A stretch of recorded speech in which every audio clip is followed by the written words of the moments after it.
तो जय हिंद स्टूडेंट, कैसे हैं आप सभी। मैं राकेश कुमार स्वागत करता हूं आप सभी का आपके अपने चैनल डीसी मैथ्स पार्टन पे।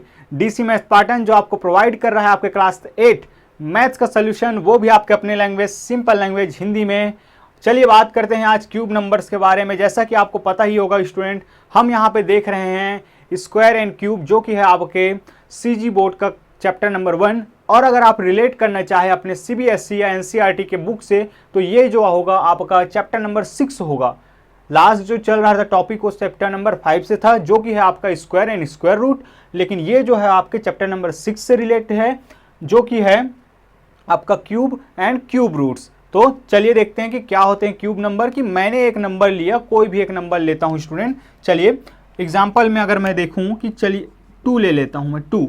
अब मैंने ये 2 तो ले लिया, मैंने क्या किया कि 2 बार और लिख दिया, इसको 3 बार लिख दिया, फिर मैंने आपस में इसको गुना कर दिया। अब कहोगे कि सर हम तो घातांक के नियम जानते हैं, क्योंकि आपका बेसिक क्लास हमने अटेंड किया है, जिसमें आपने कहा है कि अगर कोई भी नंबर हैं जो सेम हो, मतलब कि बेस सेम हो, ये क्या है, आधार हैं, तो इनका पावर अभी क्या है, 1 है 1 है 1 है। और केस मल्टीप्लाई का हो तो घातें जुड़ जाती हैं, मतलब कि 2 की घात 3 आ गया, 2⁻3।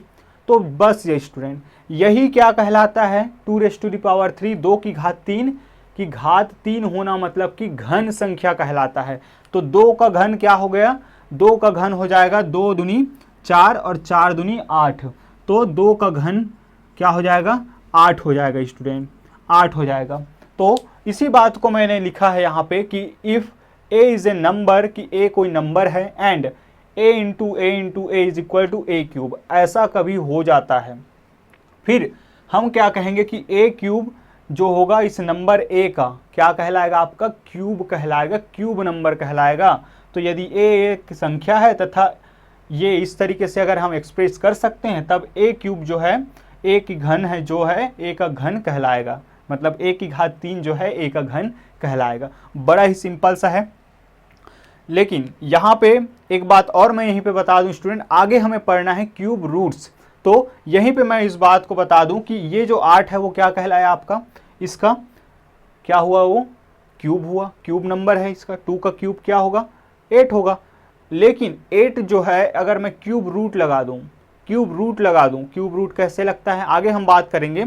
लेकिन थोड़ा सा ओवरव्यू मैं दे दूं कि 8 का जो बड़ा नंबर का जब हम रूट पूछते हैं, तो जहां से वो आया रहता है उसको हमें बताना रहता है। चलिए जब टॉपिक आएगा तो डिटेल से हम बातें करेंगे।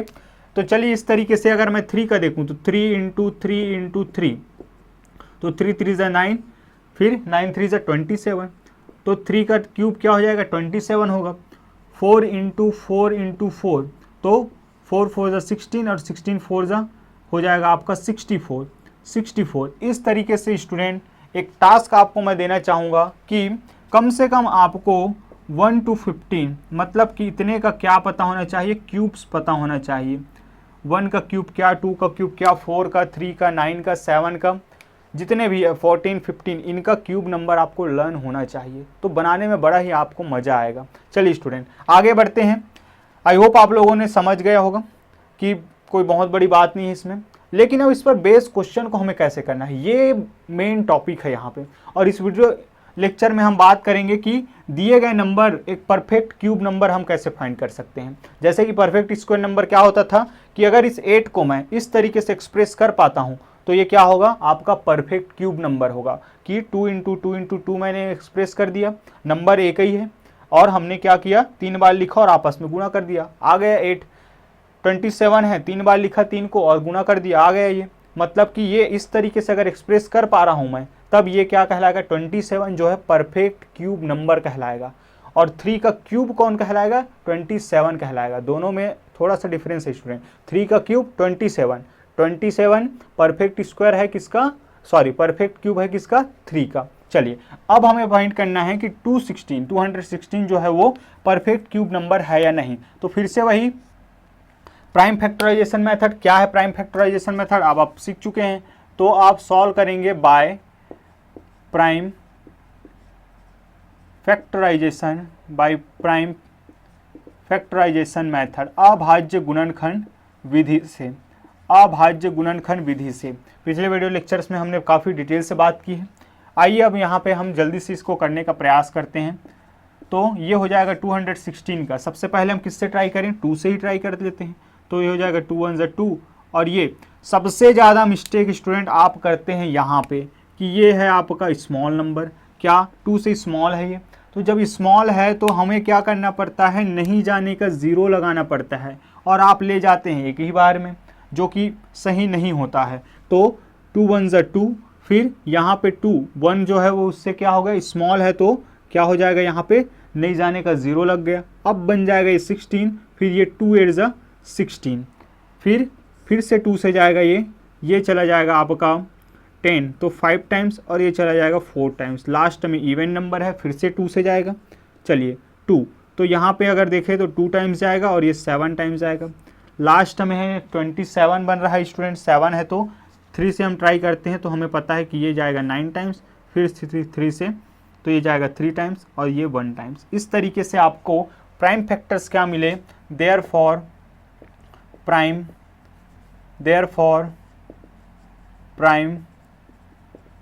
फैक्टर्स ऑफ 216 आर, क्या लिख सकता हूँ मैं 216 को कि 2 × 2 × 2 × 3 × 3 × 3।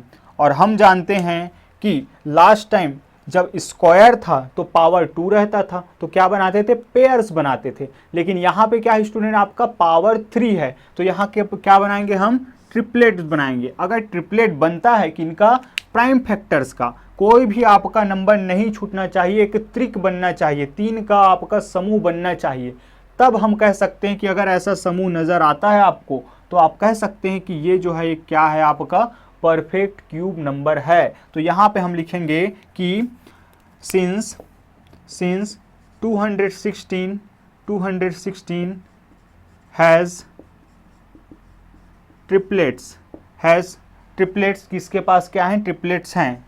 और आगे बढ़ाना चाहते हैं, 216 has triplets of 2 and 3, therefore 216 is a perfect cube number. ये हो जाएगा आंसर स्टूडेंट। आपका लिखने का तरीका जैसे भी है आपको बस बताना है यहाँ पे, लेकिन लिखना ज़रूरी है। ट्रिपलेट बना है ज़रूर बताइए। ये आपका 3 मार्क 2 मार्क्स का ये क्वेश्चन बन चुका है। बढ़ते हैं आगे और देखते हैं थोड़े से कुछ और क्वेश्चन।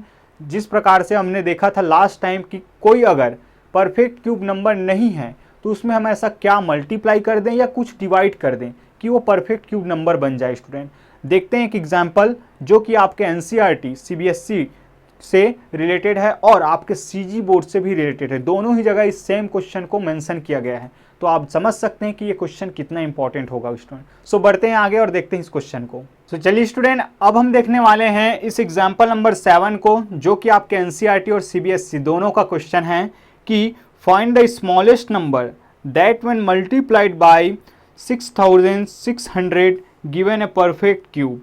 कि हमें क्या करना है, वह छोटी से छोटी संख्या हमें फाइंड करनी है जिसको अगर हम क्या कर दें कि इस दिए गए नंबर 68,600 में अगर गुना कर दें तो ये जो होगा वो क्या बन जाएगा, एक परफेक्ट क्यूब बन जाएगा। लेकिन अभी क्या है, परफेक्ट क्यूब नहीं है स्टूडेंट। तो हम क्या करेंगे, चलिए देखते हैं। सबसे पहला काम होगा वही कि सबसे पहले आप क्या फाइंड कर लेंगे, इसके प्राइम फैक्टर्स फाइंड कर लेंगे, अभाज्य गुणनखंड प्राप्त कर लेंगे। तो चलिए ये किससे जाएगा, तो सबसे पहला काम है 2 से ट्राई करते हैं। तो 2 3 ज़ा 2 4 ज़ा 3 ज़ा 2 0 ज़ा। चलिए फिर 2 से जाएगा ये, फिर ये जाएगा आपका 2 1 ज़ार, तो ये गया, फिर 2 7 ज़ार, फिर ये जाएगा 1 टाइम्स, फिर जाएगा 5 टाइम्स 0 टाइम्स। चलिए लास्ट में दिख रहा है 2, तो 0 तो 2 से ही जाएगा। तो ये चला जाएगा आपका, पहले में तो 1 है तो नहीं जाएगा, लेकिन ये बन जाएगा फिर 17। तो 17 2 के टेबल में क्या आता है, 17 के आसपास कोई आता है, 16 आता है। कितना बार में, तो 8 बार में आएगा स्टूडेंट। अब एक बच गया क्योंकि 16 के बाद 17 मतलब कि 1 का है गैप, तो 1 इसके साथ जाके क्या बना देगा, इसको 11 बना देगा। तो बताइए ज़रा 11 के आसपास या कोई आता है क्या, 10 आता है। कितने टाइम्स में, 5 टाइम्स में आता है। फिर से यहाँ से A1 बचा, ये 1 चला जाएगा इसके साथ और इसको बना देगा 15 बन गया, तो ये चला जाएगा 2 सत्ते 14 और एक बचेगा फिर से इसके साथ, तो ये बन जाएगा 10। तो 2 पंजे हो जाएगा आपका 10। इस तरीके से फिर से अब देखिए स्टूडेंट, लास्ट में दिखाई दे रहा है आपका 5। तो अब क्या करेंगे कि आपके पास ये ट्रिपलेट तो बन ही चुका है, तो और लास्ट में दिखाई दे रहा है 5, तो आप ट्राई कर सकते हैं 3 से या तो 5 से। लेकिन 3 से भी फाइंड करने का मैं एक तरीका बताता हूं कि आप आगे बढ़ेंगे या नहीं, कैसे डिसाइड करोगे कि आप क्या कर सकते हो, इन नंबर्स को ऐड कर दीजिए। नंबर्स को ऐड कर दीजिए, तो जैसे 8 + 5 हो जाएगा 13, 13 + 7 20 और 20 + 5 25। क्या 3 के टेबल में 25 आता है? नहीं आता, तो ये 3 से जाएगा भी नहीं।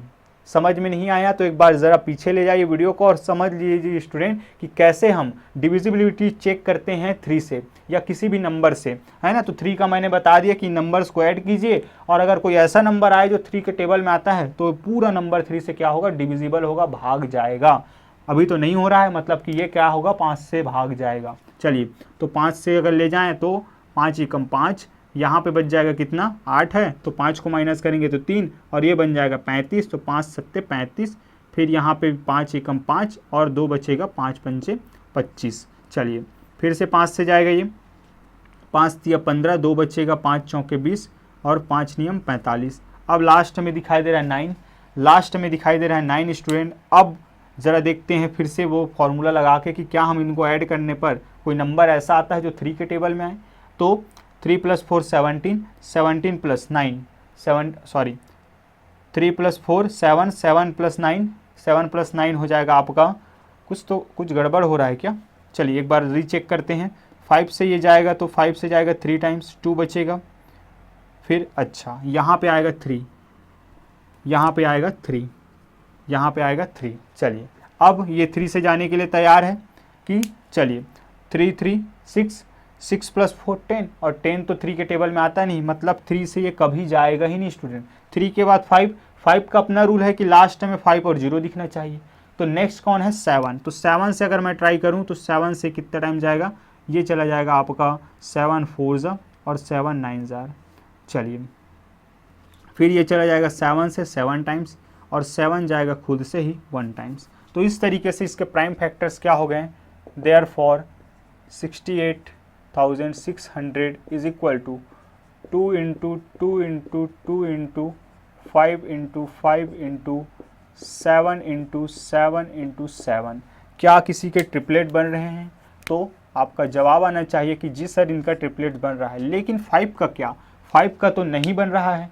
मतलब कि कितने 5 की ज़रूरत है जो कि जिसका अगर हम यहाँ पे मल्टीप्लाई कर दें, स्टूडेंट ध्यान से समझिएगा, यही वो पॉइंट है कि हमारे पास क्या है 1 2, मतलब पेयर्स हैं 5 के, लेकिन ट्रिपलेट नहीं।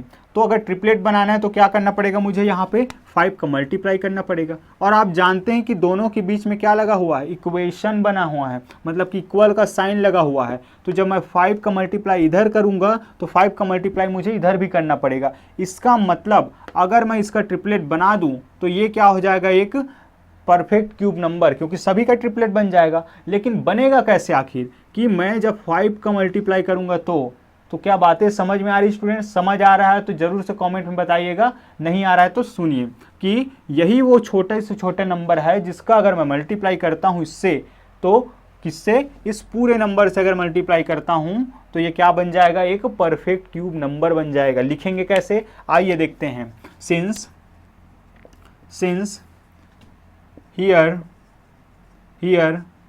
5 is not in triplet, कि 5 जो है वो ट्रिपलेट में नहीं है, त्रिक में नहीं है।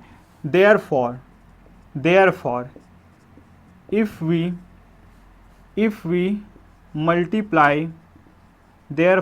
we multiply 68,600 by 5, then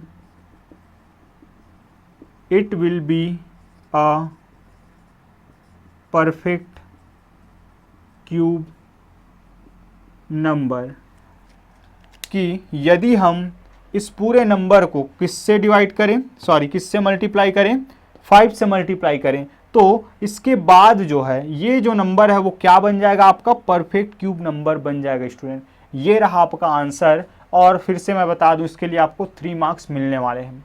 चलिए आज की इस वीडियो लेक्चर में बस इतना ही देखेंगे स्टूडेंट। नेक्स्ट वीडियो लेक्चर में हम बात करेंगे एक्सरसाइज का, जो कि होगा आपके सीजी बोर्ड का एक्सरसाइज नंबर 1.2।